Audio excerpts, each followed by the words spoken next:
दोस्तों आज मैं बताने वाला हूँ आपको खेती में सबसे आसान जुगाड़ जो है कि पावर वीडर। इससे आपको बहुत ही काम का जो है, आपके पास अगर मिनिमम जो है लेबर है, फिर भी अगर आप अच्छा खासा काम करना चाहते हैं तो इससे कर सकते हैं। ये जो है आधा एकड़, ये तो इसको हम करने के लिए मेरे को लगा 2 घंटा। सिर्फ आप 2 घंटे में इसमें अच्छा खासा बेड बना सकते हो, जिससे आपका कोई भी खेती में आपको बुआई करने पे बहुत ही आसानी हो।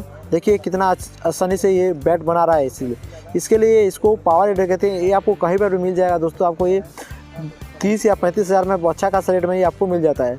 ये आपके पास होना ज़रूरी है अगर आप अच्छा खासा किसान हो तो देखते हैं इसका यूजेस कैसा है।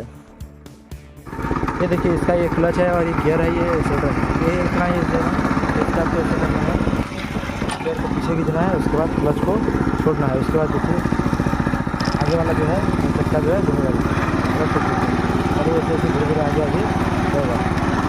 तो ऐसे ही इसमें करना है, आपको बहुत ईजी होता है।